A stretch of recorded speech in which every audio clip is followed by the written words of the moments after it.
Assalamualaikum warahmatullahi wabarakatuh. Selamat pagi para peserta hadirin di Structure Product Day 2023. Terima kasih atas waktu dan partisipasinya telah hadir di webinar kali ini.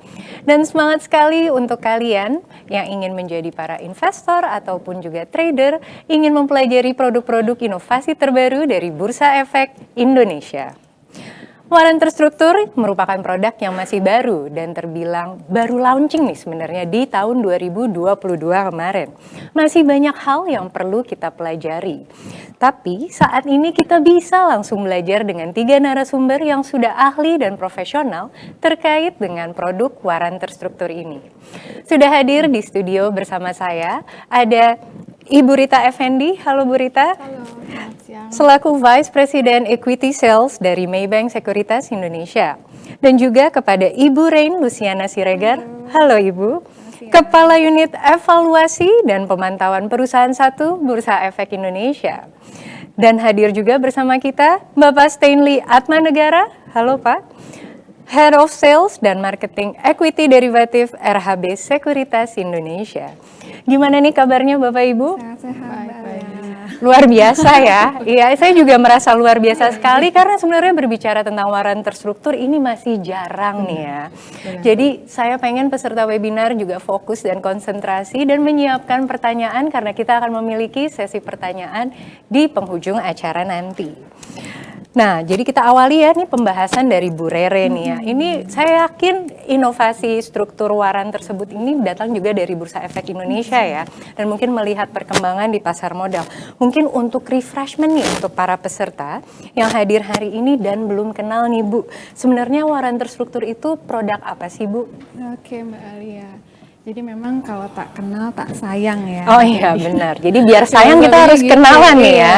Oke. Ya, kenalan dulu. Jadi produk waran terstruktur ini adalah produk yang diterbitkan oleh lembaga keuangan, dalam hal ini oleh anggota bursa yang juga sudah hadir dari RHB dan Maybank, di mana produk ini memberikan hak untuk membeli atau menjual efek yang menjadi underlying dengan harga dan waktu yang sudah ditetapkan.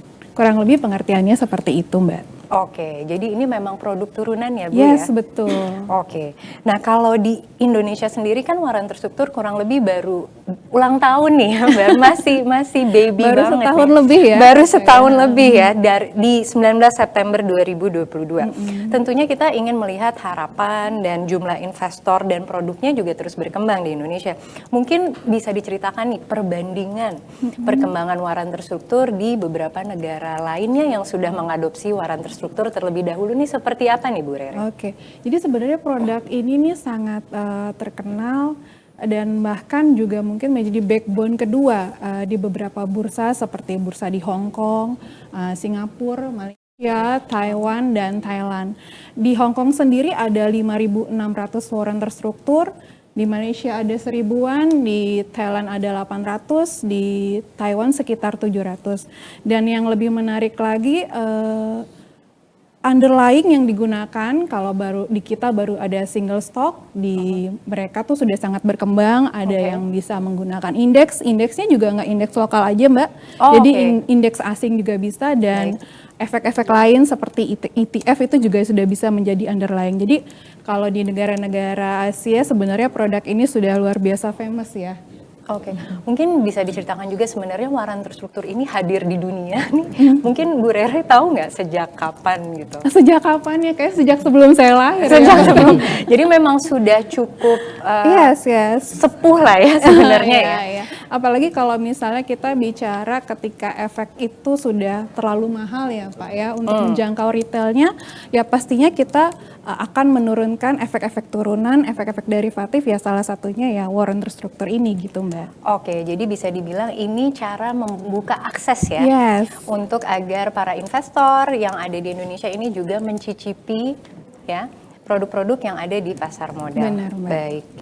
Dan menurut Mbak Rere nih ya, bagaimana sih perkembangan waran terstruktur selama 1 tahun terakhir di Bursa Efek Indonesia ini nih? Bagaimana antusiasmenya atau bisa diceritakan nih untuk teman-teman webinar? Per kuartal 3 2023 kita sudah punya 113 warrant terstruktur yang tercatat di Bursa Efek Indonesia dan bisa diperdagangkan.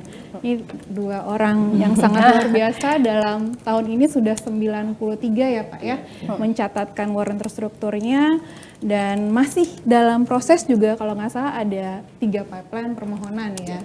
Jadi sangat antusias dari para penerbitnya dan dari para investornya. Transaksi kita per hari memang masih di angka 3 miliar, year to date-nya sampai dengan saat ini di 600-an miliar. Jadi cukup sebagai produk baru cukup diminati lah ya. Kalau menurut Bu Rita sendiri nih sebagai aktif investor dan juga trader dan juga memiliki komunitas ya Bu ya, ini bagaimana nih terhadap antusiasme dari teman-teman trader ataupun investor untuk warrant terstruktur ini Bu Rita? Ya, untuk saat ini memang belum terlalu banyak orang yang cukup memahami. Makanya kita terus mengedukasi agar produk ini lebih populer, jadi lebih banyak orang yang mengerti dan akhirnya berinvestasi. Itu yang memang kita lakukan selama ini, terus mempopulerkan produk ini ya. Ya, benar sekali. Apalagi kayaknya terlihat dari kondisi market nih Benar. Di mana ada sektor yang lagi naik, warrant terstrukturnya ini juga terus-terusan naik ya. Nah, saya jadi penasaran nih Pak Stanley, menurut Bapak nih ya, tipe investor yang seperti apa nih yang suka kira-kira atau cocok memiliki produk warrant terstruktur ini? Kalau untuk tipe sebenarnya buat semua boleh ya. Tapi yang paling cocok itu mungkin itu kalau investor yang suka dengan momentum, yang suka cari momentum. Banyak kan dari kita yang suka mencari momentum ya, melakukan analisa baik fundamental ataupun teknikal. Terus kedua juga mesti investor yang punya profil resikonya tinggi. Karena warrant terstruktur ini tuh ada leverage-nya kan di dalamnya. Kita tahu saham aja itu high risk. Nah, dengan adanya leverage artinya itu juga akan meningkatkan potensi risk dan return-nya. Sebelum nyampe nih ke leverage nih ya, kalau saya newbie, saya juga akan bingung nih. Mungkin bisa dijelaskan dulu nih karakteristik dari warrant terstruktur ini nih Pak Stanley sebelum nyampe ke leverage-nya itu sendiri. Ya, jadi warrant terstruktur ini tuh produk turunan dari saham. Jadi kita tahu bahwa saham itu kan sudah biasa lah kita transaksikan ya. Pola transaksinya sebenarnya sama, tetapi sifatnya yang sedikit berbeda. Tadi sudah dijelaskan sama Bu Rere kan, ini ada jangka waktunya, terus juga selain jangka waktu, efektif gearing-nya, gitu ya. Nah, efektif gearing itu apa sih? Jadi daya ungkitnya. Jadi berapa kali lipat pergerakan saham, berapa kali lipat pergerakan warrant terstruktur terhadap sahamnya. Ini sebenarnya lebih cocok untuk bukan newbie ya, bukan newbie tapi investor yang sudah memiliki jam terbang dan mungkin mulai terbiasa trading nih ya Bu Rita ya. Nah kalau gitu saya mau mengeksplor lebih lanjut nih sama Bu Rita nih terkait berbagai jenis produk warrant terstruktur dari Maybank Sekuritas nih Bu. Jadi kalau kita baca sekilas katanya ada 2 jenis nih ya warrant ya Bu ya, ada call warrant dan put warrant nih. Ini gimana sih caranya kita sebagai trader katakanlah ya, karena ini memang produk yang untuk high risk gitu, cocok mencari cuan dengan gimana nih? Pengen tahu juga kan saya, karena yang penting dari investasi ataupun trading adalah risk dan rewardnya. Jadi sebelum ngomongin rewardnya, sebelum diiming-imingi cuan ya, justru kita harus belajar karakteristik resikonya nih Bu Rita. Mungkin kan seperti kita tahu sebenarnya untuk produk warrant ini ada 2 macam. Ada yang call di mana kita mempunyai hak untuk membeli saham underlying di harga tertentu dan pada periode tertentu. Tapi ada juga put yang di sini kita sebagai investor mempunyai hak untuk menjual underlying pada harga dan waktu tertentu. Nah, karena market sekarang nih cenderung mungkin agak bergerak naik, kita tuh lebih suka kalau beli call karena kita yakin bahwa satu saham ini akan bergerak naik, kita beli call dulu agar kita bisa nanti mendapat cuan yang lumayan. Karena kayak kemarin ada beberapa saham yang bergeraknya naiknya mungkin 5%, tapi structure warrant-nya ternyata naiknya jauh lebih tinggi. Dan itu sangat-sangat menarik untuk orang yang memang seperti dari Pak Stanley sudah bilang ya bahwa high risk high profile. Nah, kalau yang suka high risk ini akan sangat-sangat menarik karena dengan kalau underlying sahamnya misalnya naiknya terbatas ya. Kalau ini tuh, kalau ini tuh lebih kayak nggak ada batasnya gitu loh. Ini sangat menarik sih buat kita ke depannya gitu loh. Oke, jadi sebenarnya jika kita bisa mengatur strategi antara menghitung calculated risk-nya, kita bisa mendapatkan cuan yang berlebih-lebih lipat lagi. Benar. Tapi sebelum teman-teman mencoba, ada baiknya ya mengenali dulu produk-produk konvensional seperti saham misalnya, ya kan? Kalau dari Bu Rere nih ya, ada yang mau ditambahkan nggak nih? Kira-kira bagaimana sih mengantisipasi risk untuk para newbie atau teman-teman investor yang ingin baru mencoba waran terstruktur nih Bu?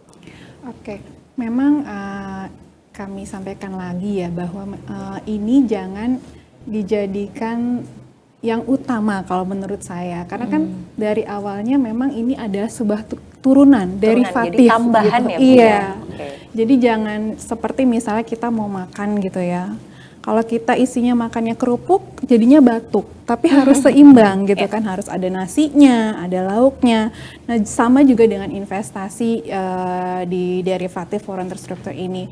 Kenali dulu, lebih baik lagi kenali dulu efek yang menjadi underlying-nya. Kalau kita paham efek yang menjadi underlying-nya akan lebih mudah kita juga dalam menentukan potensi keuntungan atau mungkin amit-amit kalau terjadi kerugian pada saat kita beli waran terstruktur. Jadi kembali lagi kalau kami juga sebagai regulator menekankan juga membaca prospektus dan term sheet karena seluruh informasi baik penerbit, spesifikasi dari waran terstruktur ada di situ. Kalau sudah membaca, saya sih berharap sudah ada pemahaman, jadi siap untuk menerima risikonya dan menikmati potensi keuntungan yang ada.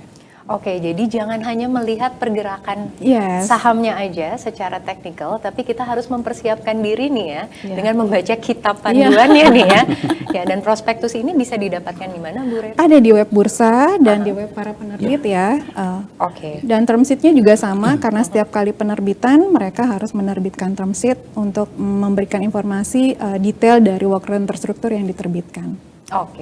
Baik, dan selanjutnya jadi penasaran nih sama Bu Rita gitu, karena Bu Rita nih terkenal jagoan saham loh, selain sebagai VP Equity Sales ya.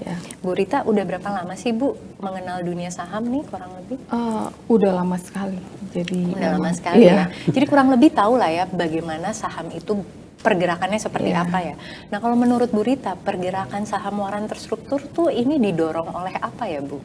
Ya, untuk pergerakan waran terstruktur ini sebenarnya banyak ditentukan oleh beberapa faktor seperti dari harga underlying-nya. Kalau harga underlying-nya naik, pasti waran terstrukturnya ikut naik, dan jika harga waran terstrukturnya terkoreksi, otomatis ini juga akan turun cukup lumayan. Dan ini juga ditentukan oleh exercise price. Jadi kalau misalnya memiliki exercise price, jadi kemungkinan kecil pas jatuh tempo itu kan dalam kondisi in the money. Oleh sebab itu banyak harga call warrant itu yang underlying-nya akan ikut turun juga. Kemudian volatilitas underlying. Kalau volatilitas misalnya contoh untuk saham tech stock itu kan volatile sekali. Ini berarti tech ya? Berarti untuk waran terstrukturnya juga akan cenderung volatile banget. Dan kemudian juga ditentukan oleh lifespan atau masa berlaku ya. Makin dekat dengan expiry date seperti biasa, juga harga warrant itu juga akan cenderung menurun. Kemudian ada dividend yield di sini dari underlying. Jadi kalau misalnya underlyingnya mempunyai karakteristik high dividend, itu biasanya terkoreksi pas ex dividend kan turunnya lumayan jauh tuh. Nah warrantnya itu biasa akan ada penurunan walaupun enggak akan sejauh underlyingnya. Kemudian ada juga di sini faktor penentu yang terakhir dari pergerakan waran terstruktur adalah suku bunga. Jika suku bunga itu ada naik, kan cenderung saham-saham akan turun. Jadi untuk waran terstrukturnya juga akan mengikuti saham underlyingnya. Jadi memang selain dari pergerakan harga underlying-nya yaitu saham ya, berarti kita juga bisa melihat respon dari marketnya ya. Benar. Volatilitas dan bagaimana market merespon itu juga mempengaruhi ya. Pengaruh sekali. Kalau gitu saya mau nanya nih ke Pak Stanley juga kayaknya pengen ditanya soalnya. banget. Ini kan udah tadi kan Bu Rere menyebutkan ada 113 waran terstruktur nih ya yang sudah rilis di Indonesia. Ini bagaimana sih Pak memilih kira-kira tadi kan salah satu kuncinya adalah momentum. Yep. Bagaimana mencari underlying yang memiliki momentum sehingga kita kurang lebih bisa fokus nih ke beberapa pilihan waran terstruktur. Ya, jadi kalau kita trading waran terstruktur gitu ya, itu yang pertama paling utama justru adalah saham dasarnya. Kita harus pilih dulu nih, saham apa nih yang mau naik gitu. Yes. Nah, karena apa? Karena ada saham dasarnya ini tadi kayak Ibu Rita sudah bilang ya, dia akan juga menarik waran terstrukturnya, bergeraknya ini akan sama tuh. Nah, setelah kita memilih waran saham dasarnya, kita harus baca detailnya tadi yang Bu Rere bilang. Detailnya itu karena waran itu beda-beda, ada yang jatuh temponya bulan Desember, ada yang Januari gitu. Itu kita mesti tahu gitu. Nah, kalau dia semakin dekat jatuh tempo, biasanya tuh dia pergerakan time value-nya turunnya lebih cepat gitu. Jadi akan mendekati expired-nya lebih cepat gitu ya. Nah, itu kedua. Terus ketiga, jangan lupa juga yang namanya matrix warrant. Jadi waran terstruktur itu baik dari yang keluaran dari kami RHB ataupun dari Maybank gitu ya. Kita semua sudah menyiapkan yang namanya matrix warrant. Nah, matrix itu adalah harga acuan di mana harga teoritis dari suatu warrant itu yang akan ada di bursa. Gitu. Jadi itu tiga hal itu yang perlu dilakukan dulu sama investor sebelum mereka masuk ke waran terstruktur. Gitu. Oke, terima kasih Pak Stanley ya. Ternyata banyak ya hal yang bisa kita pelajari dan sebenarnya lumayan complicated menurut saya ya. Tapi memang membutuhkan waktu nih. Mungkin dari Bu Rere sendiri nih ya, karena di luar sana masih banyak investor yang belum terlalu mengerti dengan produk waran terstruktur ini. Boleh bikin checklist nggak nih Bu? Kira-kira apa aja sih checklist yang harus dipelajari nih? Dari yang pertama kan sebagai sebuah produk baru, kalau saya sebagai investor ini loh Mbak Al gitu misalnya 3 hal yang harus kita lakukan sebagai investor ataupun trader sebelum memilih waran terstruktur. Gini Mbak, sebenarnya waran terstruktur ini kan moralnya sama dengan produk lain. Ketika kita paham filosofi ini barang apa gitu ya, itu akan sangat mudah kita paham risiko dan manfaatnya. Saya ulangi lagi bahwa memang filosofinya produk ini adalah produk daily trading. Jadi ketika ketika sudah punya jangan di-keep gitu, seperti efek yang lain. Nah, kebanyakan dari kita tuh belum sampai ke situ gitu. Jadi kurang rajin mentradingkan. Jadi ini justru tipsnya ya. Only for daily basis ya. Jadi rajin-rajin ditradingkan. Jangan di-keep sampai jatuh tempo misalnya kayak kita strategi investasi gitu. Itu sebenarnya filosofi itu ketika sudah dipahami dengan baik akan mudah dalam memahami. Misalnya kita mau lihat siapa sih profilnya, kita baca prospektusnya gitu ya. Maybank ini MKBD-nya berapa, terus strategi pemasarannya, strategi risikonya, gitu semua ada di prospektus. Nah, ketika kita mau tahu spesifik mengenai waran terstruktur, kita baca term sheet. Itu saja sih sebenarnya tips dari saya. Baik kalau begitu. Nah, tapi kan tadi juga Bu Rere sempat mention nih ya, kalau on a daily basis value transaction-nya masih sekitar 3 miliar. Dengan total sejak diluncurkan kurang lebih ada di 600 miliar ya data tersebut. Salah satu kekhawatiran sebagai trader ataupun investor adalah susah keluar nih. Tapi kan tadi juga sempat dikatakan kalau yang namanya waran terstruktur ini ada liquidity providernya, yaitu para dealer partisipan ini. Mungkin Bu Rita boleh nih menjelaskan apa sih tanggung jawab ataupun peran dari liquidity provider?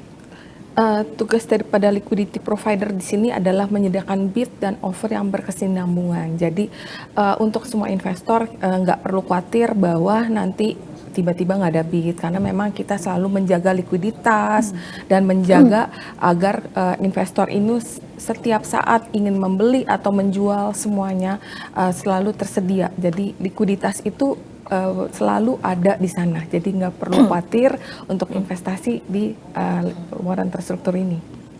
Mungkin Pak Stanley sebagai salah satu dealer partisipan dari RHB Sekuritas Indonesia juga ingin menambahkan? Kalau dari saya sebenarnya sama sih ya, kurang lebih sama. Dan mungkin minggu lalu itu tuh sudah menjadi satu contoh yang real. Ada apa nih Pak di minggu lalu? Saya kurang ingat. Minggu lalu tuh ada salah satu saham IDX 30 yang ARA lah, Oh, iya. gitu ya. Oke. Nah, dan itu kita lihat bahwa teman-teman yang trading di waran terstruktur itu bahkan returnnya itu sampai ratusan persen. Benar. Dalam 1-2 hari Satu ya? hari. Satu Oh, hari. dalam 1 Iya, hari lebih ya? dari 500% clue-nya. Wow, Ya, oke. dan itu mungkin bisa ditanya ke teman-teman yang transaksi pada hari itu apakah liquid atau tidak gitu. Dan kalau yang kita lihat pada saat itu ya semua sih pada happy ya karena ternyata mereka untuk keluar dan buat masuknya gampang sekali. Oke. Oke, baik. Jadi ternyata minggu lalu ada yang arah Ada, sampai ada. 500% ya? Lebih dari 500. Lebih dari 500%, jadi tidak nunggu bertahun-tahun ya? Yes. Ya, Cuman ini ya resikonya berarti sama ya. Ya, memang high risk ya, high reward Yeah, juga ya. yes. Oke. Nah, selanjutnya juga masih dalam membahas liquidity provider nih ya. Ini kan penting sekali ya Pak Stanley, Bu Rere, dan Bu Rita dalam aktivitas perdagangan waran terstruktur. Kira-kira pengen tahu nih, ada curhatan atau biasanya kalau ada produk baru nih banyak curhat ke customer service nih ya terkait waran terstruktur ini. Kira-kira apa aja sih kesalahan yang cenderung dialami oleh trader ataupun investor yang baru saja melakukan transaksi waran terstruktur? Oke, mungkin aku bisa ceritakan sedikit pengalaman daripada teman-teman investor atau klien yang memang baru mau invest. Mereka bilang, saya nggak mau, saya takut angus. Padahal nggak selalu angus. Kalau kita memang posisi in the money, malah kita dapat cuan gitu loh. Jadi itu yang kadang membedakan warren biasa dengan warren terstruktur. Mungkin ini yang paling sering aku dengar sih, kayak saya takut nanti lupa tebus, nanti angus. Padahal itu nggak perlu ada instruksi apa-apa kalau memang posisinya in the money atau di sini posisi pada harga settlement dan harga exercise-nya itu lebih tinggi, berarti kan dia posisinya cuan ya. Jadi akan otomatis ditransfer ke RDN. Jadi itu yang paling sering aku dengar sih. Oke, jadi kesalahannya justru ketakutan yang Yes. belum mengerti filosofi Benar. yang tadi ya, Bu Iya. Rere ya. Kalau dari Pak Stanley ada yang mau ditambahkan? Ya, kesalahan kalau yang pernah dapat curhatan itu mungkin banyak juga ternyata investor kita tuh yang menggunakan bukan dana idle. Jadi mereka tuh ada tuh yang bukan komplain lah ya, curhat tuh, Pak gimana nih, ini jatuh tempo, out of the money statusnya, cuman ini dana saya untuk apalah gitu ya. Dan itu ada beberapa gitu ya. Cuman ya mungkin ya pesan dari saya, kalau kita mau bertransaksi di produk derivatif gitu ya, ini kan produk yang tadi saya bilang di awal high risk, mungkin jangan gunakan dana yang udah ada posnya, tapi ini adalah dana yang idle gitu. Nah itu sih menurut saya key nomor 1 dulu. Benar. Untuk para investor. Baik, terima kasih. Nah, kita sudah menuju penghujung karena ternyata kita lihat di kolom chat ini ramai sekali ya. Pengen tahu banget tentang waran terstruktur, apalagi saya juga setelah mendengar 500% dalam sehari ini adalah suatu hal ya sebenarnya yang bisa kita pelajari sama-sama nih ya. Untuk Bu Rita sendiri nih, kan dari Maybank Sekuritas sebagai sisi penerbit, menurut Bu Rita, inisiatif apa sih yang bisa dilakukan oleh Maybank Sekuritas Indonesia untuk semakin meningkatkan popularitas waran terstruktur?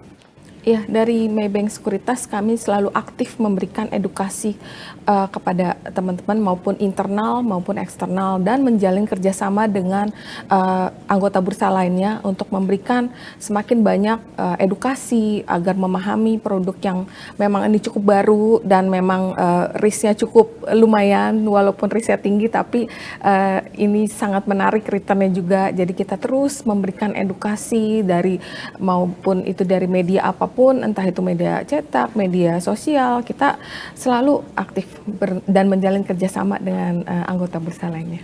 Baik Bu Rita, terima kasih. Dan untuk Pak Stanley nih ya, RHB ini termasuk salah satu ya dealer partisipan pertama ya untuk waran terstruktur di Indonesia. Jadi merasakan dari yang mungkin 0 transaction sampai akhirnya bisa mencapai ratusan miliar nih ya year to date. Nah, kira-kira potensi kedepannya untuk teman-teman investor dan trader nih seperti apa waran terstruktur? Ya kalau saya lihat kondisi pasar yang sebenarnya waktu kita launching tahun lalu itu pasar tuh lebih indeksnya aja lebih tinggi tuh 7.200-an kalau nggak salah ya.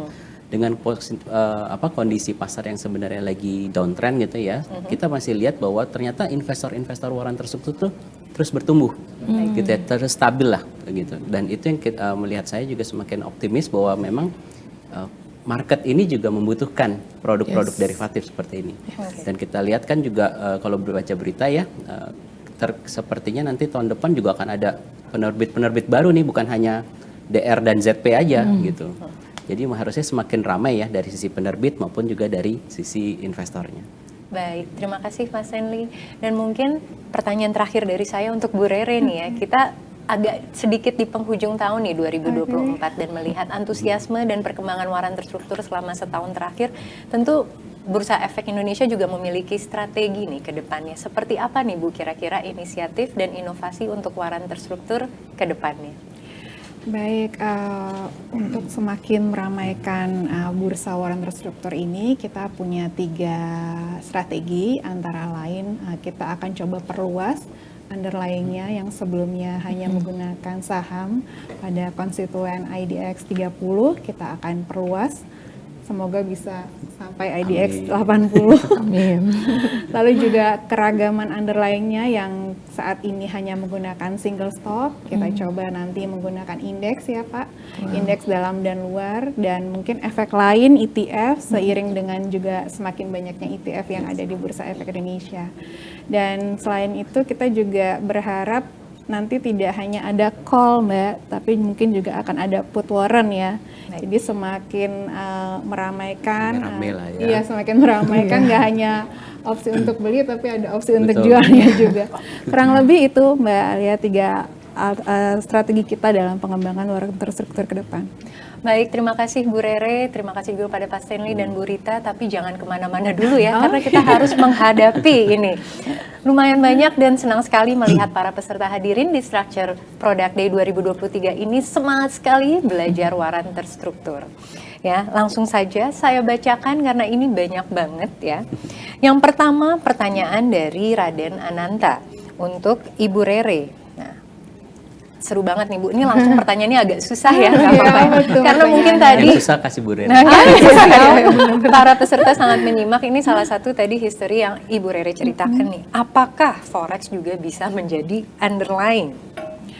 Kalau saya belajar ke bursa-bursa Asia lain tuh belum ada sih yang menggunakan belum ada forex ya untuk forex ya, karena mungkin forex juga bukan di pasar modal ya, bukan di bursa. Mungkin untuk saat ini sepertinya sih belum ya. Kita coba untuk produk-produk yang ada di bursa dulu, yang akan menjadi underlying dari waran terstruktur Mbak. Oke, dan masih pertanyaan dari Raden Ananta nih Bu, apakah data transaksi ini selalu diupdate setiap harinya? Dan di manakah bisa mendapatkan data tersebut? Oke, tentunya selalu tiap hari ada datanya di web kita, sama seperti transaksi saham, ada dalam sehari ada berapa volume, frekuensinya itu ada semua. Lalu juga di web penerbit masing-masing itu ada informasi mengenai perdagangan dari waran terstruktur yang mereka listingkan. Oke, dan saya tambahkan nih sebagai observer ya, saya masih deg-degan ya jujur untuk trading waran terstruktur sebenarnya bisa dilihat secara real time. Yes, bisa. Jadi untuk teman-teman yang belum tahu mungkin bisa dibuka nih aplikasi perdagangan bursanya dan di situ bisa melihat beberapa banyak banget waran. Apalagi seminggu terakhir ini kalau saya langsung filter volume, itu semuanya waran terstruktur yang paling atas. Ya, luar biasa. Mungkin ada yang mau ditambahkan dari Pak Stanley atau Bu Rita? Saya sudah cukup. Saya sudah cukup ya, sudah mewakili ya. Oke, dan selanjutnya pertanyaan dari Mas Budi Hertanto untuk Ibu Rita nih Bu ya. Untuk membeli waran terstruktur kan berdasarkan prediksi harga yang kira-kira akan naik ataupun turun. Bukan bersifat gambling ataupun spekulasi. Adakah cara kita mengurangi resikonya? Atau justru bagaimana nih Bu? Agar ini cocok untuk investor pemula bisa nyaman trading waran terstruktur. Baik, untuk mengurangi resiko, pasti ya kita harus menganalisa underlying sahamnya dulu. Kira-kira saham apa yang akan naik daripada contoh misalnya karena ada potensi akan penurunan suku bunga, berarti sektor teknologi itu akan diuntungkan. Berarti kita akan mencari saham underlying yang memang di sektor itu. Biasanya kalau ada berita yang cukup positif di sana, maka harga underlying-nya naik, otomatis harga structure warrant-nya juga akan bergerak biasanya jauh lebih tinggi daripada saham underlying-nya sendiri. Seperti yang tadi Pak Stanley omong, minggu lalu ada yang ARA. Nah, biasanya di sektor-sektor yang lagi terkena katalis positif itu, baru structure warrant-nya juga akan bergeraknya cukup menarik. Oke, jadi bisa dibilang kita perhatikan dulu underlying-nya Underlying-nya, dulu yes. ya. Itu cara kita mengurangi resiko dan mencari momentum. Benar. Oke, baik. Dan selanjutnya pertanyaan untuk Bapak Stanley. Ini banyak sekali ya pertanyaan. Ini luar biasa. Ini pertama kali saya punya acara pertanyaannya sepanjang ini, apalagi untuk produk baru nih. Jadi kayaknya Insya Allah ya, ini positif sekali nih ke depannya. Untuk Bapak Stanley, ada 3 pertanyaan dari Andika Satria Putra. Langsung 3, saya bacakan satu-satu aja ya Pak ya. Yang pertama, apakah terdapat perbedaan antara call dan put option di waran terstruktur ini? Oke, ya itu pasti jelas berbeda sih. Jadi kalau call itu adalah kita artinya searah dengan saham dasar. Nah kalau kita put itu sebenarnya berlawanan arah. Cuman nggak usah khawatir, untuk sekarang kita tuh yang put tuh belum ada nih teman-teman ya. Jadi kita tuh lagi baru mulai launching waran terstruktur kan tahun lalu. Nah dimulai dari yang call dulu gitu supaya nanti udah terbiasa ya. Hopefully lah ya, soon kita bisa punya yang put juga gitu. Karena yang put itu cara bermainnya itu berbeda. Berbeda sangat. Berbeda sekali gitu. Oke. Dari sisi tradingnya akan kebalikan gitu kan. Dan juga dari apa namanya ya, premiumnya itu biasanya juga akan lebih tinggi dibandingkan premium yang warrant call. Premium ini apa nih? Nah, premium itu adalah, jadi kalau kita ngomong dari derivatif, itu ada namanya disebutnya premium. Premium itu adalah biaya sebenarnya yang harus dibayarkan oleh investor ketika mereka membeli suatu waran terstruktur. Tetapi premium itu sudah masuk di dalam nilai waran terstrukturnya itu sendiri. Oke, jadi sebenarnya kita sebagai trader ataupun investor tidak usah khawatir dengan itu sendiri karena sudah dihitungkan secara otomatis. Betul. Ya. Baik, selanjutnya pertanyaan kedua. Dari 800 hampir 900 emiten yang ada di Bursa Efek Indonesia, ini kriteria emiten seperti apa yang menjadi underlying dari waran terstruktur ini? Oke, kalau sekarang jujurnya kita itu kriterianya yang menentukan kan dari bursa ya, IDX 30 gitu. Kalau kita sendiri sebenarnya kepinginnya kalau RHB itu di open lebih besar. Pengen nih Bu Rere pinginnya gitu kan ya. Karena banyak permintaan dari kita juga, Pak ini kan produk derivatif, kita kan ingin menikmati yang namanya movementnya, volatility-nya, dan di mana saham-saham yang di luar IDX 30 itu sebenarnya banyak yang lebih volatile gitu ya, dan itu permintaannya, dan kita juga emang aware akan itu. Dan kalau misalkan teman-teman lihat dari kayak seperti di Malaysia ya, RHB Malaysia itu kita memang bahkan ada yang exposure itu sampai ke saham yang ada di Hong Kong, di luar lah ya, yang ada di luar gitu. Nah di Indonesia kita baru terbatas sampai IDX 30. Jadi kalau ditanya, ya kita sekarang sih masih mengikuti peraturan bursa dulu. Gitu. Oke, baik. Tapi kalau kita dibuka, bisa melihat ke depannya ya Bu ya. Ya, kan tadi Bu Rere bilang kan lagi ada request untuk di open gitu. Pasti banyak request sih saya yakin ya. Oke, dan ini pertanyaan yang terakhir dari Mas Andika untuk Pak Stanley. Seberapa besar sih pengaruh dari waran terstruktur ini terhadap pasar reguler? Seberapa besar? Sebenarnya kalau kita lihat gini ya, kalau saham-saham IDX 30 deh ya, itu kan rata-rata harga sahamnya itu udah cukup mahal ya teman-teman. Nah, kalau kita mau beli satu lotnya aja, mungkin itu tuh investor tuh ada yang mesti merogoh kocek sampai mesti 2 juta rupiah, karena ada yang harganya 20 ribuan gitu kan. Dengan ada structure warrant yang rata-rata harganya itu di bawah 500 rupiah yang kita keluarkan itu artinya investor retail itu juga bisa beli. Nah, itulah yang menyebabkan sebenarnya bursa kita tuh akan semakin liquid.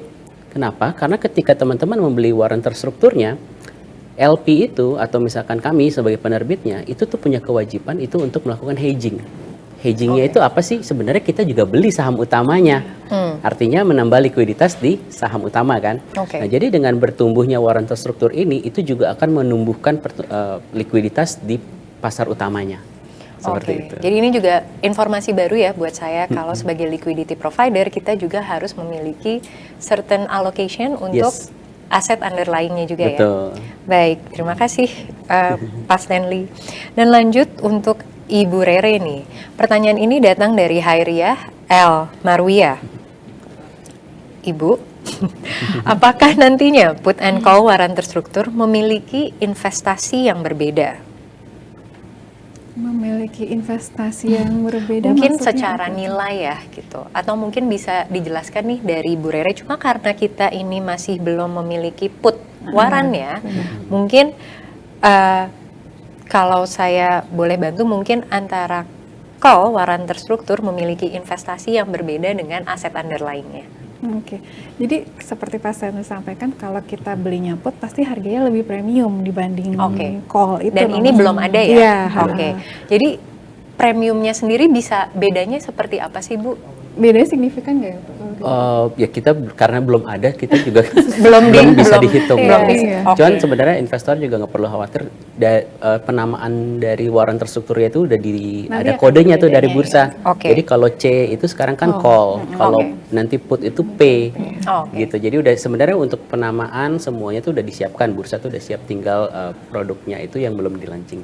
Oke, baik. Kalau berarti masih under development ya. Under development. Oke, dan ini juga masih pertanyaan dari Hairiah yang mereka ingin tanyakan, apakah ketika mereka melakukan transaksi waran terstruktur jual dan beli, dan ketika dijual, apakah dananya langsung masuk ke dana nasabah atau menunggu sampai jatuh tempo nih Bu? Jadi sama dengan transaksi warrant biasa atau transaksi saham ya, ketika jual nanti dananya akan masuk gitu. Jadi tidak ada +3 ya. Iya, tidak ada nunggu sampai jatuh tempo misalnya seperti Oke. obligasi gitu ya. Ya. Dan lagi-lagi saya sampaikan jangan tunggu jatuh tempo. Ya, bahkan Trading. diingat. Nah, bahkan diingat tadi ya, filosofi yang pertama dari Bu Rere, daily trading. Iya. Basisnya ini waran terstruktur cocok banget untuk daily trading. Jadi yang namanya likuiditas ataupun dana ini memang masuk langsung ke rekening dana nasabah. Dan selayaknya saham ini masuk antara T+3 ya. Jadi nggak ada ditunggu-tunggu lagi ya Bu ya. Ada ditunggu-tunggu lagi. Baik, dan pertanyaan selanjutnya untuk Ibu Rita. Bu, karena Ibu Rita sudah memiliki jam terbang yang luar biasa nih ya di dunia pasar modal, menurut Ibu apa sih yang membuat waran terstruktur ini lebih menarik dibandingkan produk investasi lainnya? Ya seperti tadi kita bilang, kita pada saat ini kita punya call warrant dan kita cenderung yakin biasanya setelah ada pesta demokrasi besar, harga saham itu cenderung bullish dan asing itu biasanya akan cenderung masuk. Nah, kalau kita yakin market akan bullish dan ini ada opsi yang sangat menarik di mana bisa memberikan return yang cukup besar tanpa ada batasan auto reject atas, ini akan menjadi opsi yang sangat menarik karena nggak ada batasan araknya itu loh. Jadi dengan risk yang mungkin risknya pas kita beli ya itu jumlah risk yang kita keluarkan, tapi untuk profitnya itu sebenarnya boleh dibilang cukup luas, apalagi dengan market yang nanti emang bisa tercipta market yang bullish, ini akan menjadi saham akan menjadi instrumen investasi yang makin menarik, dan apalagi jika nanti diperluas menjadi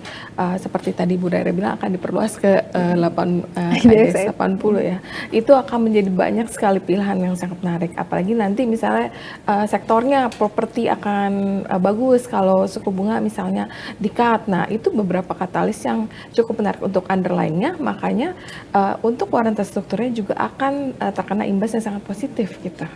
Oke, dan mungkin ini akses yang lebih murah ya. Yes, benar. Cocok banget nih untuk misalnya para newbie trader ya yang ingin mencoba, karena tetap tadi dia bilang lebih murah dari harga lebih underlying-nya ya. Iya. Betul, baik. Terima kasih Ibu Rita. Dan selanjutnya kembali ke Bapak Stanley. Pertanyaannya dari Mas Fahri Adinugraha. Dengan masih minimnya transaksi harian dengan total transaksi sebesar 3 miliar per hari, seperti apa sih dan sejauh mana usaha dari liquidity provider untuk menstabilkan likuiditas sehingga memiliki batasan resiko dan batasan kemampuan yang mungkin ini kalau waran terstrukturnya naik berkali-kali lipat nih gimana nih kondisi dari likuiditasnya, mungkin itu yang Ya, dipertanyakan. sebenarnya ini tadi udah terjawab tuh ya. Jadi sobat investor, teman-teman semua tuh nggak perlu khawatir gitu ya, karena Jadi waktu kami melakukan penerbitan baik dari DR ataupun ZP gitu ya, itu kan waktu kita contoh kita terbitkan 1 juta gitu ya, 1 juta unit. Nah, itu dijual kembali ke kami semua pun itu nggak akan jadi masalah karena kita sebenarnya sudah menyiapkan sebesar itu. Dan teman-teman investor perlu diketahui juga mungkin nih, sebelum kita bisa menerbitkan ini, itu kita sudah minta approval dulu ke bursa gitu kan. Jadi waktu kita minta approval itu sudah sudah dianalisa bahwa memang kecukupan modalnya sudah cukup dan kemampuannya sudah ada, baru kita bisa terbitkan teman-teman. Jadi nggak usah khawatir kalau misalkan kita mau beli warrant terstruktur, oh transaksi harian ini rendah, gimana ya likuiditasnya? Nah, berapapun yang teman-teman jual kembali itu sebenarnya memang kita akan menyediakan likuiditasnya. Nah, itu tadi saya bilang Nasdaq itu adalah mungkin real proof-nya tuh. Kalau misalkan teman-teman lihat ada beberapa warrant yang minggu lalu tuh naiknya sampai ratusan persen, dan pada saat itu pun juga kita sebenarnya tetap menyediakan likuiditas. Gitu. Oke, baik, terima kasih Pak Stanley. Dan pertanyaan selanjutnya kembali lagi ke Ibu Rere dari Arisandi Joan Hardi Putra dari Bandung. Nah, mau bertanya nih Bu, kan terkait produk warrant terstruktur ini merupakan produk baru di Bursa Efek Indonesia. Seperti apa sih program edukasi yang diberikan kepada para calon nasabah terkait warrant terstruktur ini? Oke, jadi program edukasi yang kita berikan seperti saat ini sedang terjadi ya, kita melakukan talk show, lalu kita juga ke beberapa daerah melakukan sosialisasi bersama para penerbit. Kemarin ke Surabaya ya Mas Henry? Iya, Surabaya, Medan. Surabaya dan Medan, itu sangat sering kita lakukan. Dan satu lagi yang perlu diingat, dari penerbit juga punya kewajiban untuk melakukan edukasi secara berkelanjutan. Jadi kita juga mendorong para penerbit, kita ajak juga bekerja sama kalau memang perlu kerjasama dengan kita. Karena kan mungkin kalau ke beberapa daerah agak sulit, sedangkan kita punya beberapa kantor perwakilan ya di beberapa daerah. Nah, itu kita kerjasama untuk melakukan edukasi secara terus-menerus. Jadi memang sudah ada kurikulum roadmap-nya tersendiri ya, dan mungkin inisiatif dari Maybank Sekuritas Indonesia dan juga RHB Sekuritas Indonesia bisa dicek juga ya untuk teman-teman peserta ya. Dan selanjutnya kembali lagi nih ke Ibu Rita. Bu, ini very basic step nih ya. Pertanyaan ini datang dari Muhammad Fadilah di Universitas Telkom. Bu Rita, bagaimana cara membeli warrant terstruktur ya? Ada per lembar atau minimalnya berapa ya Bu? Dan apakah dalam produk warrant terstruktur ini ada warrant terstruktur yang syariah? Oke. Untuk warrant terstruktur, pembeliannya seperti pembelian saham biasa, dan lotnya ataupun waktu perdagangannya juga mengikuti hari bursa. Jadi kalau kita mau beli, kita tinggal buka di aplikasi yang biasa kita pergunakan. Kita tinggal cari warrant terstruktur, biasa dimulai dengan 4 angka daripada kode saham underline-nya, kemudian diikut penerbitnya, dan itu selanjutnya diikuti bulan, tahun, dan tanggal kode unik. Jadi kita tinggal cari aja, misalnya contoh Adaro, JP, terus tanggal jatuh tempo, itu tinggal dicari di semua aplikasi yang memang kalian terbiasa untuk bertransaksi saham. Jadi seperti pembelian saham pada umumnya. Dan untuk syariah mungkin Pak Stanley bisa bantu untuk syariah, apa udah? Kalau untuk saat ini sebenarnya kita tuh belum ada khusus ya, dari DSN juga belum ada ya. Jadi belum ditentukan atau syariah atau tidak. Cuman kalau dari underlying-nya, kalau itu balik lagi mungkin ke teman-teman ya gitu ya. Jadi kalau saat ini belum ada. Oke, baik, terima kasih Pak Stanley. Nah, saya jadi penasaran nih untuk teman-teman yang belum pernah ataupun mengenal warrant terstruktur, mungkin ada baiknya kita kasih tahu nih kode seperti apa sih warrant terstruktur ini. Karena tadi seperti Ibu Rita menjelaskan, 4 kode di depan adalah kode underlying sahamnya. Tapi selanjutnya ini adalah kode dari sekuritasnya ya. Kode sekuritas. Mungkin bisa dijelaskan oleh Pak Stanley atau Bu Rere? Pasti aja deh. Baik, mungkin bisa jelaskan nih. Karena kan kalau saham kita cukup menghafal 4 ya, 4 kode. Kalau ini ada angkanya, kode anggota bursa. Kalau warrant terstruktur sebenarnya 10 digit totalnya. Dan itu sebenarnya kodenya yang unik ya. Jadi 4 digit pertama tadi udah dijelaskan bahwa ini adalah saham dasar. Jadi kalau teman-teman tadi udah dikasih contoh ADARO, ADRO. Nah itu sekarang tuh kalau di aplikasi tuh banyak tuh di bawahnya turunannya gitu ya. Nah terus berikutnya teman-teman pilih mau dari penerbitnya siapa nih, DR atau ZP. Nah itu setelah dimasukin kode 2 digit kedua kelima dan keenam itu adalah kode sekuritas. Lalu setelah itu baru kode yang tadi saya bilang C atau P. Nah kalau C itu artinya call teman-teman, kalau P itu artinya put. Nah untuk sekarang itu pasti semuanya C. Gitu. Nah setelah itu baru tuh ada kode bulan dan kode tahun. Nah kalau misalkan kode tahun tuh kan sekarang 2023 nih teman-teman. Kalau misalkan angkanya 3 itu artinya 2023. Nah nanti kalau yang jatuh temponya tahun depan pasti angkanya 4.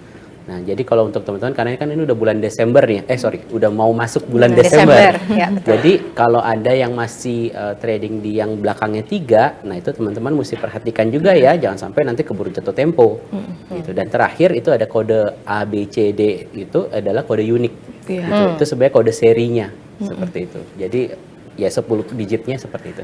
Oke, nah ini masih menyambung nih ya dengan perihal perkode-kodean ini nih ya.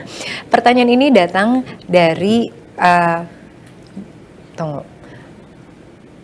Mana tadi? Sebentar. Oke. Dari M. Arya Farabi ya. Jadi sejak setahun yang lalu kita tahu kalau waran terstruktur ini baru terbit nih ya. Tapi dalam setahun ini untuk satu underlying saham seperti contoh BBCA ini memiliki 6 waran terstruktur. Nah, ini bagaimana menganalisa 6 waran terstruktur yang sudah hadir? Kalau mungkin ada pendapat pribadi yang bisa disampaikan, ini loh cara memilih kalau waran terstrukturnya ada sekian. Gitu. Mungkin berarti ke saya. Ya. Ya. Jadi teman-teman investor, kalau kita mau mulai trading waran terstruktur, sebenarnya baik penerbitnya RHB ataupun dari Maybank itu kita sudah punya website khusus untuk waran terstruktur ini. Nah kalau dari RHB sendiri teman-teman tuh bisa datang di websitenya itu warranindonesia.co.id. Itu semua warran udah ada detailnya. Jadi kalau tadi kita bilang BBCA gitu ya, itu baik yang dari warrannya RHB ataupun Maybank, di situ kita udah siapin datanya. Nah jadi teman-teman tinggal pilih, saya mau yang pilih yang jatuh temponya masih panjang atau yang udah pendek, gitu. Terus ada juga pilihannya mau yang leverage-nya berapa kali ini daya ungkitnya.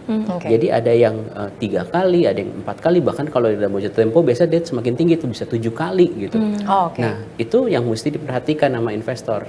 Kalau misalkan saya tipenya agresif banget gitu ya, nah berarti pilihnya yang efektif gearing-nya paling tinggi gitu. Nah terus setelah lihat efektif gearing itu sebenarnya banyak lagi tuh data-data, ada sensitivitasnya, ada data berapa dia out of the money-nya berapa persen. Nah itu semua itu ada di website itu. Jadi sebenarnya kalau teman-teman mau tahu detailnya wajib sih ngelihat websitenya. Oke. Jadi bisa dipilih berdasarkan karakteristik dari waran terstrukturnya. Tinggal risk appetite-nya aja. Ya, risk appetite-nya tadi apalagi ternyata bisa sampai 7 kali ya. Bisa. Gearing-nya ya. Oke. Terima kasih Pak Stanley, dan selanjutnya untuk Ibu Rita. Ibu, apakah waran terstruktur bisa dijual sebelum jatuh tempo? Oh ya, pastinya bisa. Jadi ini seperti juga harga, seperti juga saham underlying-nya ini bisa diperjualbelikan. Misalnya kita beli, kemudian kita cuan nih, kita mau take profit, kita jual, terus underlying-nya turun nih, koreksi. Ini juga kan ngikut, berarti kita bisa buyback juga nanti pas harga terkoreksi nanti. Jadi sebenarnya ini sangat menarik karena dengan membeli underlying kan harganya seperti tadi Alia udah bilang kan modal kita lebih tinggi. Dengan membeli structure warrant ini nilainya tuh cukup lebih kecil lah daripada kita beli saham underlying. Jadi ini sangat menarik karena kita juga bisa perdagangkan secara aktif, kita bisa beli dulu, kemudian kita jual, kita buyback, jual, dan bisa berkali-kali. Terus kita juga mungkin bisa juga pindah, kadang-kadang saya juga nyoba misalnya setelah kita beli yang RHB, kita juga pindah yang ke JP. Jadi ini kalau misalnya hari itu ada satu saham yang naiknya sampai arah, kita bisa beli yang beberapa macam gitu loh. Jadi sangat menarik. Jadi nggak terbatas di satu issuer aja. Jadi misal tadi kayak Pak Stanley bilang ada saham yang arah, yang dari RHB, misal kita udah beli, udah cuan gitu jual. Oh yang dari Maybank masih laggard harganya atau naiknya belum terlalu kencang. Nah kita bisa pindah. Jadi sangat menarik karena banyak sekali opsi-opsi yang bisa kita pilih ya. Yes, di sini. Oke, nah ini menarik nih. Mumpung kita lagi berbicara tentang jatuh tempo, kita juga harus tahu nih. Aku juga jadi penasaran nih. Sebenarnya risiko apa sih yang terjadi jika kita tidak menjual waran terstruktur itu ketika jatuh tempo nih, Pak Stanley? Kalau misalkan waran terstruktur sampai jatuh tempo belum dilepas gitu ya. Kalau misalkan, jadi kalau di waran terstruktur ada 3 kondisi moneyness. Ada in the money, out the money, atau at the money. At the money ini sangat jarang lah teman-teman, karena at the money itu artinya dia harganya tuh strike-nya sama dengan harga pelaksanaannya. Nah, kalau misalkan kita lihat in the money itu sebenarnya teman-teman lihatnya adalah kalau harga sahamnya itu di atas dari harga pelaksanaan atau strike-nya, itu disebutnya in the money teman-teman. Nah, dan sebaliknya kalau harganya di bawah itu out the money. Nah, kalau out the money itu teman-teman waran strukturnya akan jadi 0. Nggak akan ada payout sama sekali. Nah, tapi kalau yang in the money itu nanti akan dihitung oleh Kepay secara otomatis ya teman-teman, nggak perlu ngeklaim nih. Kalau waran perusahaan kan teman-teman kan mesti menebus ya, jadi waktu nebus mesti siapin dana buat menebusnya, terus mesti diklaim gitu. Nah kalau structure waran itu nggak usah diklaim, nanti langsung otomatis sama Kepay dihitung, lalu nanti akan di delivery ke RDN teman-teman masing-masing seperti kita terima dividen. Oh, oke. Jadi otomatis itu. Ya? Otomatis nggak perlu diklaim. Nah itu kalau yang in the money. Jadi kalau misalnya teman-teman ada yang, oh saya pengen beli sampai jatuh tempo, nah perhatikan moneyness-nya gitu. Tapi kalau misalkan mungkin juga ini yang perlu saya garis bawahi, bagaimana kalau misalkan waran itu out of the money, tetapi belum jatuh tempo. Ada tuh beberapa waran yang sampai harganya tuh udah tinggal 1 atau 2 rupiah. Nah kalau seperti itu teman-teman gak usah khawatir juga, karena sebenarnya LP itu kayak RHB kami ya, itu berkomitmen untuk memberikan harga bid minimum 1 rupiah. Walaupun sebenarnya harga realnya 0. Gitu ya. Jadi teman-teman tinggal lihat di matriksnya, kalau di matriks harganya itu udah 0 dan ini udah mau jatuh tempo minggu depan, udah teman-teman relain aja dijual, di buyback harga rupiah 1 dibandingkan jadi kosong daripada kan. Kosong. Betul. Baik. Oh jadi memang ada certain regulations yang memiliki limit ya untuk harga waran terstruktur itu ada di angka 1. Nggak ada sih sebenarnya. Oh nggak ada. 0 harganya. Seharusnya 0, tapi ada kebijakan dari liquidity provider untuk memvaluasinya di RT1 ya. Oke, jadi kalau melihat momentumnya ini justru terjadi penurunan, mau nggak mau kita lebih baik untuk meng-call untuk dijual saja ya. Dijual saja. Gitu. Oke, jangan menunggu, dan ingat lagi filosofinya dari Bu Rere yang sudah dibilang on a daily trading basis ya.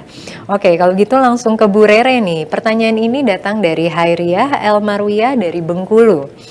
Bagaimana menentukan jumlah maksimal penerbitan waran terstruktur untuk semua underlying IDX 30? Apakah ada perhitungan yang berkaitan dengan MKBD? Ya, tentu saja, karena kan MKBD itu menjadi persyaratan utama dari penerbitan waran terstruktur minimal di 250 M ya Pak ya. Dan untuk menjaga likuiditas dari efek yang menjadi underlying, kita juga akan hitung. Kita hanya memberikan maksimal penggunaannya itu secara keseluruhan itu 50% dari free float yang ada. Jadi memang sebelum dilakukan pencatatan, kita melakukan dulu istilahnya analisa atas ketersediaan underlying. Pak Stanley atau Bu Rita akan menyampaikan permohonan penggunaan underlying. Di situ kita analisa apakah memang saham yang menjadi underlying ini masih bisa digunakan. Seperti itu Mbak. Baik, terima kasih Bu Rere. Dan kembali lagi ke Ibu Rita. Pertanyaan datang dari Fransen dari USU, Universitas Sumatera Utara nih sebenarnya. Apakah structure waran ini hanya akan memiliki IDX di IDX 30? Untuk saat ini masih terbatas di IDX 30, tapi kelihatannya dari otoritas dan Bu Rere ya lagi ada rencana pengembangan untuk menjangkau underlying yang lebih luas ya. Mudah-mudahan tahun depan ya Bu ya udah bisa terlaksana. Baik, terima kasih. Semoga menjawab pertanyaannya ya, Pak Fransen dari USU. Dan selanjutnya kembali ke Bapak Stanley. Pertanyaan ini datang dari Romi Tris. Apa sih Pak kelebihan dari trading waran terstruktur dibandingkan dengan trading saham langsung?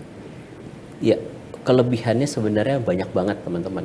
Yang paling utama itu adalah tadi ya daya ungkit. Jadi teman-teman kalau misalkan kita dengan modal yang lebih kecil gitu ya, tadinya kita mungkin mau beli saham yang harga 20 ribuan itu kan susah ya. Kita mesti siapin 2 juta lebih gitu. Nah, dengan ada structure warrant itu kita bisa modalnya mungkin 100 ribu itu sudah bisa kita beli warrantnya. Dan juga exposure-nya itu akan seirama kan dengan saham utamanya. Benar. Dan kalau udah bergeraknya sama, ditambah lagi ada namanya leverage-nya, efektif gearing-nya. Nah teman-teman itu bisa mendapatkan misalkan saham utamanya tuh naiknya 1%, dia efektif gearing-nya 3, berarti warrant terstrukturnya itu bisa naik 3% teman-teman, gitu ya. Jadi kalau bisa kita bilang, artinya kalau kita invest satu lot saham utama, lalu kita beli warrant terstruktur yang mungkin cuma butuh dana sekitar 30%-nya aja yang kita gunakan. Jadi misalkan tadi 2 juta, bandingannya mungkin di sini kita cuma perlu beli warrant terstrukturnya dengan modal 600 ribu saja. Seperti itu yang pertama. Terus kedua, warrant terstruktur ini tuh nggak ada yang namanya margin call. Jadi kalau kita trading yang namanya derivatif, biasanya tuh investor tuh takut dengan yang namanya margin call. Tadi ada yang tanya tentang forex kan ya. Nah biasa kalau teman-teman yang sudah pernah gitu ya trading derivatif di forex itu kan ada namanya margin call. Nah structure warrant tuh enggak. Contoh tadi saya bilang structure saham dasarnya tuh turun dalam gitu ya. Ada beberapa yang dari kita tuh turunnya signifikan. Nah apakah structure warrantnya itu investor yang masih tahan itu akan terkena margin call? Enggak. Jadi teman-teman hold aja, resikonya warrant terstruktur adalah sebesar modal awal, that's it. Oke. Jadi tidak akan ada namanya margin call, seperti itu. Jadi teman-teman juga nggak usah khawatir kalau misalkan trading warrant terstruktur, aduh saya salah posisi nih, saya mesti buang atau hold ya, gitu ya. Kalau teman-teman masih punya visinya, oh ini sahamnya bakal rebound nih. Nah teman-teman mau hold dulu itu nggak masalah, karena nggak akan ada margin call-nya juga anyway. Gitu. Beda sama features yang tadi ada di commodity. Oke. Jadi kayaknya Pak Stanley sendiri ini juga sudah aktif ya melakukan trading waran terstruktur ini. Sudah. Sudah ya. Kok menghela nafas Pak? Oke, baik. Semoga menjawab ya Mas Romi Tris. Pertanyaan selanjutnya ini untuk Ibu Rere nih Bu. Mungkin teman-teman di sini memang masih banyak yang baru banget mengenal waran terstruktur. Jadi mungkin bisa nih kita go back untuk menjelaskan apa sih sebenarnya perbedaan waran biasa dengan waran terstruktur nih Bu. Oke, jadi ini paling basicnya harus paham dulu ya. Jadi memang kalau waran terstruktur tadi diterbitkan oleh anggota bursa seperti yang hadir saat ini. Nah kalau equity warrant yang menerbitkan adalah perusahaan tercatatnya. Yes. Sehingga equity warrant pada saat pelaksanaan dikonversi itu harus punya modal untuk mendapatkan efek utamanya gitu. Nah kalau warrant terstruktur disampaikan tadi apabila kondisinya in the money pada saat pelaksanaan otomatis akan mendapatkan dana dari KP ya, dari KP yang hitung dan akan melakukan penyelesaian. Jadi nggak perlu khawatir harus punya modal yang besar untuk mendapatkan efek utamanya. Itu salah satu yang menjadi pembeda dari warrant terstruktur dengan warrant yang biasa, warrant dari perusahaan tercatat. Itu sih Mbak. Oke, baik. Semoga menjawab ya kepada Mas Samsuri Reli. Dan ini pertanyaannya kalau yang susah-susah tuh entah kenapa semua pemirsa udah tahu nanyanya ke Pak Stanley nih secara teknikal soalnya nih Pak. Oke, kepada Pak Stanley pertanyaan ini datang dari Daxon J. Kenapa waran terstruktur tidak dinamakan sebagai options atau opsi saham? Dan apakah style exercise-nya European atau American? Ini juga untuk menjawab pertanyaan dari Budi Hertanto juga. Apakah waran terstruktur ini sama seperti option trading di bursa Amerika? Oke. Jadi mungkin kita balik ke basicnya nih teman-teman. Apa sih option dan warrant itu? Jadi secara kerjanya itu sebenarnya sama teman-teman. Yang membedakan antara option dan warrant adalah penerbit. Jadi kalau kita bilang option itu adalah antara si A dan si B. Itu adalah kontraknya seperti itu teman-teman. Simpelnya ya. Nah kalau warrant itu antara penerbit dengan investor.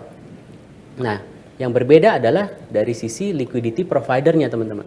Kalau option itu tidak ada yang menjamin likuiditasnya, karena antara misalkan si A sama si B kan, bisa nggak si B menjual lagi kontraknya itu ke si C? Bisa, tetapi itu dilemparnya adalah di bursa teman-teman, dan tidak ada yang menjamin itu bahwa akan liquid gitu ya.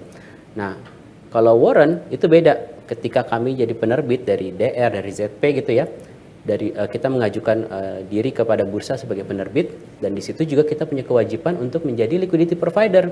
Makanya saya bilang investor itu justru nggak perlu worry dengan likuiditas karena kami sudah diwajibkan gitu. Jadi kalau kalau teman-teman lihat di bursa nih sekarang kan lagi running ya, itu yang namanya kuotasi harga di bid dan offernya itu pasti sudah diisi tuh teman-teman. Nah itu siapa yang isi? Itu LP-nya. Kenapa? Karena kami ada kewajiban di situ. Seperti itu. Nah, terus tadi ada pertanyaan nih, ada ini European atau American gitu ya. Nah, buat teman-teman yang belum tahu juga bedanya apa, mungkin ini saya kasih tahu bahwa European itu adalah artinya di exercise-nya at maturity. Gitu. Kalau American itu bisa di exercise at any time. Nah, untuk warrant terstruktur, kita menggunakan yang namanya European style. Jadi sebenarnya di exercise at maturity. Tapi di dalam perjalanannya sebelum maturity itu warrant terstrukturnya ini sudah bisa ditransaksikan teman-teman di bursa. Dan siapa yang kalau nggak ada yang jual beli gimana Pak? Oh LP itu kita punya kewajiban. Walaupun itu jadi kalau tadi kan ada yang bilang oh ini jumlah transaksinya kecil ya, sedikit ya gitu ya.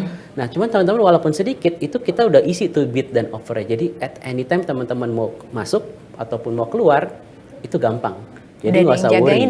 Ya sudah dijagain lah sama kita. Dan harganya itu kita juga sudah sangat transparan karena dengan adanya tadi di website itu sudah ada matrix warrant, itu sudah kelihatan nih. Oh kalau saham dasarnya ke 1000 itu warrantnya di berapa sih harganya? Atau misalkan harga sahamnya dari 1000 naik nih ke 1200. Itu warrantnya itu di berapa? Nah itu sudah transparansinya menurut saya itu sudah sangat tinggi ya teman-teman. Gitu. Jadi sedikit berbeda dengan apa yang ada di bursa US, tetapi sebenarnya cara kerjanya kurang lebih mirip lah. Oke. Gitu. Baik, terima kasih Pak Stanley penjelasannya. Tapi mungkin saya juga jadi ingin bertanya nih, untuk dana likuiditas yang dijaga oleh para liquidity provider, apakah itu setiap hari dilaporkan kepada bursa atau memang ada audit pada waktu-waktu tertentu?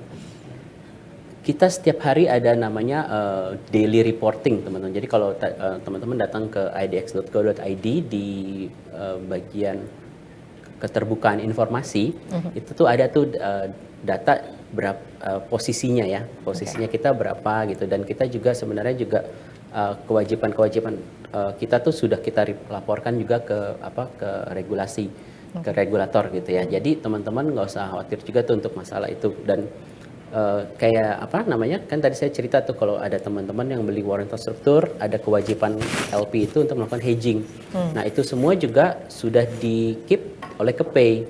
Makanya pada saat jatuh tempo pun kalau ada yang in the money itu Kepay melakukan kalkulasi seperti itu. Jadi harusnya teman-teman nggak usah worry untuk warrant terstruktur ini karena transaksinya di bursa. Terus juga asetnya itu juga di holdnya sama Kepay. Terus semua transaksinya itu juga dijalankan melalui KSE kan. Jadi ini semuanya ini juga udah berdasarkan POJK. Jadi harusnya ini justru mungkin produk derivatif yang paling aman dan ya, transparan ya. Tadi sampai prosesnya aja gitu, by hari akhir perdagangan juga sudah tercatat daily, ya. Gitu. Karena banyak banget kan produk-produk derivatif sebenarnya di Indonesia ya. Cuman kan nggak banyak, ada yang tidak under bursa juga banyak lah gitu ya. Oke, baik. Terima kasih Pak Stanley. Dan ini pertanyaan datang dari Lukman Simbah kepada Ibu Rita. Bu, siapa yang akan membayar keuntungan dari warrant terstruktur untuk para trader ketika profit? Mungkin karena di sana banyak yang berpikir liquidity provider ini yang menjaga. Nah, cuma pertanyaannya siapa sih Bu yang membayar keuntungan? Yang membayar keuntungan liquidity provider. Karena kita yang menjaga kesinambungan bid offer. Jadi kalau memang kalau day trading yang mereka profit kan pasti itu keuntungan dari transaksi. Tapi kalau jatuh tempo dan posisinya in the money, liquidity provider akan membayarkan untuk itu. Tuh, jadi sudah terjawab ya, memang itu tugasnya liquidity provider ya. Oke, baik, terima kasih. Dan untuk Ibu Rere nih ya, ini pertanyaannya datang dari anonim nih. Apakah underlying waran terstruktur adalah waran yang diterbitkan oleh emiten? Dan apakah lifespan-nya, mungkin expiration date-nya berarti sama dengan waran yang normal pada umumnya? Jadi memang underlying-nya bukan warrant-nya ya, tapi efek utamanya. Jadi misalnya kalau mungkin kita sebut aja BBCA gitu, mungkin ada warrant-nya yang menjadi efek utamanya, yang menjadi underlying bukan warrant BBCA-nya, tapi ya saham BCA-nya gitu ya. Nah, lifetime-nya itu paling sedikit 2 bulan, paling lama 2 tahun. Tapi sih secara rata-rata di 4-6 bulan ya Pak ya? Iya, paling lama kita pernah terbitin 9 bulan. 9 bulan itu yang pertama sepertinya. Gitu sih Mbak. Jadi jangan sampai tertukar lagi ya. Kalau ini bukan equity warrant, tapi warrant terstruktur gitu. Ya, oke. Baik, terima kasih Ibu Rere. Dan pertanyaan selanjutnya, untuk Bapak Stanley dan Ibu Rita nih ya, kira-kira bagaimana, apakah ada dampak suku bunga terhadap waran terstruktur itu sendiri, dan apakah ada strategi yang efektif dalam menghadapi perubahan suku bunga untuk produk investasi waran terstruktur ini? Mungkin dampak suku bunga itu lebih ke saham underlying-nya. Jadi begitu suku bunga itu turun, biasa kan akan ada potensi investor itu masuk ke saham atau ke saham underlying. Begitu saham underlying-nya bergerak naik, waran terstrukturnya akan ngikut. Dan begitu juga kalau suku bunganya naik, orang cenderung akan taruh ke instrumen tempat lain. Jadi saham juga akan terkoreksi. Begitu saham terkoreksi, untuk waran terstrukturnya juga akan sangat mengikuti pergerakan daripada saham underlying-nya. Mungkin Pak Stanley mau nambahin? Iya, yang tadi Bu Rita jelasin sebenarnya benar banget gitu ya. Nah, cuman kalau ditanya impact langsungnya, memang mungkin ada sedikit impact ya, karena di waran terstruktur itu tuh kalau teman-teman ngerti yang namanya rumusnya Black-Scholes-nya itu untuk valuasi waran ini, ada salah satu faktornya itu adalah suku bunga teman-teman ya. Nah, kalau misalkan pergerakannya signifikan gitu ya, mungkin itu juga bisa mempengaruhi pricing teman-teman. Cuman sebenarnya kalau menurut saya nggak usah terlalu worry about it, karena sebenarnya kalau kita ngelihat dari kebijakan Bank Indonesia kita, itu tuh kayaknya nggak pernah sih merubah suku bunga misalnya dari 5 tiba-tiba jadi 10 gitu ya. Jadi harusnya nggak sesignifikan itulah impactnya. Biasanya tuh kalaupun naik ataupun turun kayak 25 basis point, 50 basis point gitu ya. Jadi impactnya itu tidak signifikan lah teman-teman. Jadi kalau mungkin lebih signifikan itu terhadap sektornya, sektor saham yang tadi jelasin sama Bu Rita ya. Nah, kalau misalkan ada sektor-sektor yang sangat sensitif. Ya, sensitif gitu ya dengan suku bunga. Nah, itu yang mungkin teman-teman mesti hindari lah, atau misalkan diteliti lebih baik lagi gitu. Baik, terima kasih Pak Stanley. Dan pertanyaan ini kembali untuk Ibu Rere nih. Pertanyaannya datang dari Rizky Priambodo nih Bu. Apakah ada auto rejection untuk di waran terstruktur? Dan jika tidak ada, mengapa berbeda dengan yang ada di saham? Batas auto rejection-nya mengikuti underlying-nya ya untuk waran terstruktur ya, karena kan tadi produk ini kita kembangkan untuk menjawab permintaan dari investor yang punya risk appetite tinggi gitu.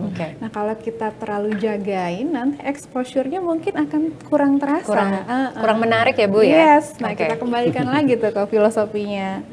Daily trading, cocoknya untuk investor yang dengan high risk. Nah, jadi ya kalau strateginya memang tidak terlalu ada auto rejection yang seperti saham yang ada, nah itu adalah kembali lagi ngelihat ke filosofi dari produknya. Produknya sendiri ya, karena memang ini cocok untuk yang sudah memiliki pengalaman ya Bu ya. Betul sekali. Justru mau mencari cuan berkali-kali lipat, justru ya di waran terstruktur ini ya. Dan kalau boleh saya tambahkan, sebenarnya kan bursa itu sudah mengatur auto rejection di saham dasarnya kan. Auto rejection Di saham dasar kan. Jadi ketika saham dasarnya udah kena arak gitu ya, mentok gitu ya, sebenarnya structure warrant-nya juga udah nggak bisa bergerak teman-teman.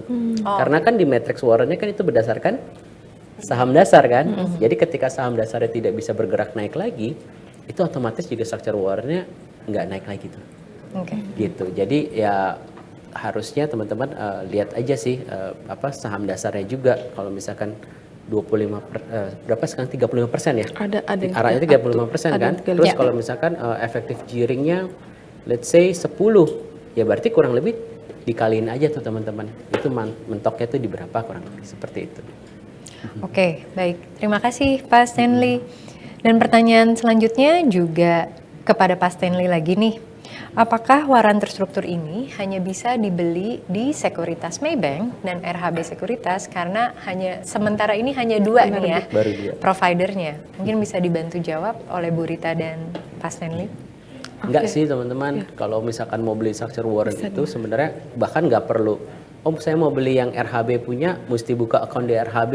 Enggak gitu. Mau Maybank punya mesti buka account di Maybank. Sebenarnya nggak begitu. Jadi kalau kita mau beli structure warrant itu dari sekuritas manapun, dari aplikasi teman-teman ini tinggal buka, cek aja deh. Misalkan tadi contohnya BBCA itu di bawahnya itu sudah ada teman-teman. Yang membedakan itu antara DR sama ZP aja. Seperti itu. Jadi teman-teman nanti tinggal pilih aja dari situ. Jadi nggak perlu buka account langsung ke RHB. Iya, jadi bisa beli di mana aja tanpa harus nunggu lagi. Jadi bisa langsung investasi di structure warrant. Oke, jadi selama sudah memiliki rekening dana nasabah di sekuritas tertentu, ini kita bisa membeli produk waran terstruktur ya? Iya. Mungkin hanya di pasar perdananya aja kali ya. Oh iya, kalau pasar perdana memang Itu beli di terbatas ya. Tapi ketika sudah di pasar sekunder, ini bisa diperdagangkan dan kita sebagai trader ataupun investor bisa bertransaksi kapan saja. Oke, selanjutnya pertanyaan dari Neni Sofiawati kepada Ibu Rere. Waran terstruktur ini adalah produk turunan saham. Apakah para liquidity provider ini harus memiliki saham yang memiliki waran terstruktur tersebut, atau justru kita sebagai investor juga harus memiliki underlying-nya terlebih dahulu? Oke. Kalau itu dikembalikan lagi ya ke strategi dari mengelola risiko yang ada gitu ya. Kalau kalau waran terstruktur BBCA laku, saya pasti ya mau nggak mau hedging pegang ya saham underlying-nya gitu. Tapi dikembalikan lagi kalau misalnya memang merasa, apalagi retail kan memang ada keterbatasan. Mungkin kalau merasa memang saya yakin nih cukup pegang waran terstrukturnya saja, ya silahkan saja. Tapi memang idealnya sih pegang dua-duanya ya Pak. Betul. Sekalian juga bisa ada indikator pergerakannya kan, jadi jelas ya teman-teman ya, gampang kita lihat. Oke, baik, terima kasih Ibu Rere. Dan selanjutnya pertanyaan dari Mas Aryudi lagi nih kepada Ibu Rere. Yang pertama, dari mana kita bisa mendapatkan info waran terstruktur? Yang kedua, bagaimana sih memilih waran terstruktur ini? Mungkin Ibu kalau mau pertama mulai nih akan memilihnya dari yang mana nih? Kalau dari informasinya seperti saya sampaikan di awal, ada di web bursa dan di web para penerbit, bahkan punya web tersendiri ya terkait waran terstruktur. Nah, kalau tips untuk memilihnya ya, kalau saya sih saya kembalikan lagi Anda tipe investor yang seperti apa gitu. Dan ketika sudah paham risiko saya tuh beraninya di level berapa, baru tinggal disesuaikan saja. Misalnya Anda lebih suka misalnya di industri teknologi, ya silahkan lihat underlying yang digunakan di sektor teknologi yang ada waran terstrukturnya. Atau misalnya di perbankan lebih sukanya, ya silahkan lihat struktur waran yang underlying-nya menggunakan saham di industri perbankan. Kurang lebih seperti itu Mbak. Oke, baik, terima kasih Ibu Rere. Dan pertanyaan selanjutnya untuk Ibu Rita dari Azisha Karimasari. Jika ada jikanya nih Bu ya.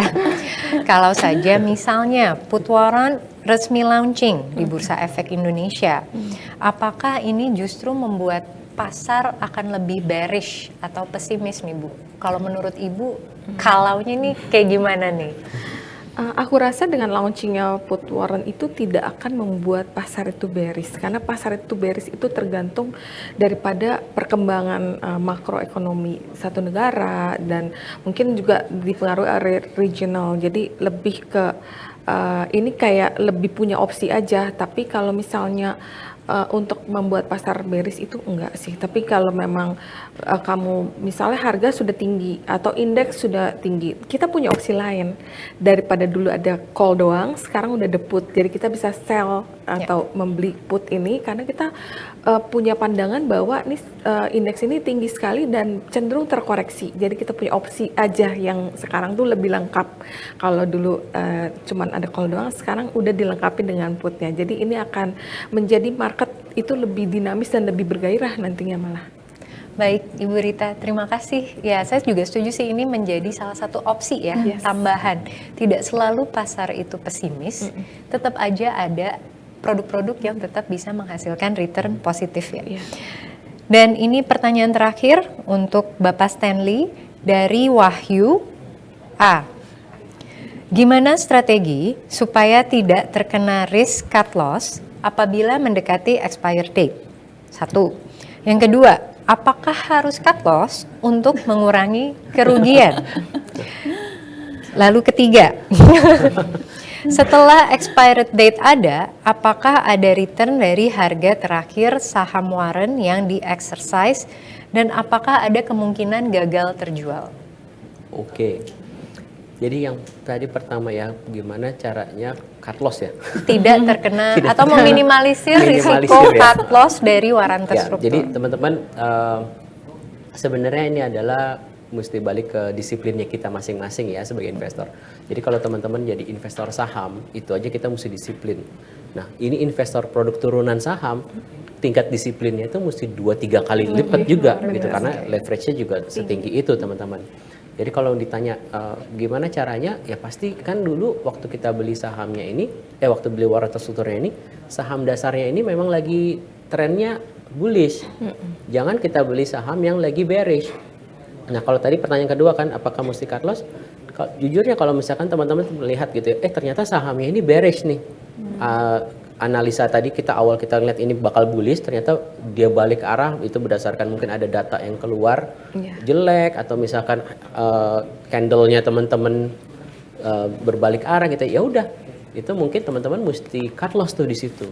Karena warrant struktur ini tadi Bu Rere bilang ya, mungkin ini buat daily trading. Nggak bisa tuh kita expect oke lah ini dia downtrend dulu, cuman mungkin nih nanti di bulan depan akan rebound. Nah kalau kondisi seperti itu, better teman-teman cut loss dulu sekarang, nanti pada saat di bottom teman-teman baru buyback lagi gitu ya. Terus yang ketiga tadi kan kalau jatuh tempo, nah jatuh tempo sebenarnya tadi saya udah jelasin, kalau dia status moneyness-nya itu in the money atau harga sahamnya di atas harga pelaksanaannya, maka teman-teman akan menerima tuh yang namanya cash-nya, cash payout-nya gitu ya. Cuman kalau misalkan dia di bawah ya otomatis itu nggak ada. Nah terus kalau ditanya apakah pasti, itu harusnya pasti teman-teman, karena yang menghitung itu bukan kita ya, bukan penerbit nih. Bukan penerbit, yang hitung itu langsung ke pay gitu. Dan itu tadi saya udah bilang bahwa memang aset jaminan itu kan di handle-nya sama ke pay juga kan teman-teman, juga sebenarnya aset-aset kita tuh semua ada di ke pay. Nah itu jadi kalau ditanya apakah pasti ada payout, tergantung kalau status moneyness-nya in the money, itu catatan. Baik Pak Stanley, terima kasih. Dan itulah pertanyaan di penghujung acara kita. Terima kasih untuk para narasumber. Hari ini kita bisa belajar banyak informasi dan juga ilmu terkait warrant terstruktur. Harap diingat jika produk warrant terstruktur ini memang cocok untuk kamu yang memiliki high risk, high profile ya. Resiko appetite-nya ini memang resiko tinggi. Dan yang kedua, keuntungan dari bertransaksi warrant terstruktur bisa dimulai dari modal yang lebih kecil dan memiliki aksesibilitas yang tinggi. Dan jika teman-teman ingin memulai journey investing untuk warrant terstruktur, bisa dimulai dari membaca prospektusnya dan juga melihat bagaimana bid dan offer yang berlangsung selama masa transaksi. Jangan lupa melihat bagaimana sektor-sektor yang sedang memiliki momentum, karena disitulah warrant-warrant terstruktur yang akan berpotensi untuk naik juga. Saya Alia Natasha selaku moderator mengucapkan terima kasih dan mengundurkan diri. Nanti kita akan kembali untuk di sesi kedua nanti.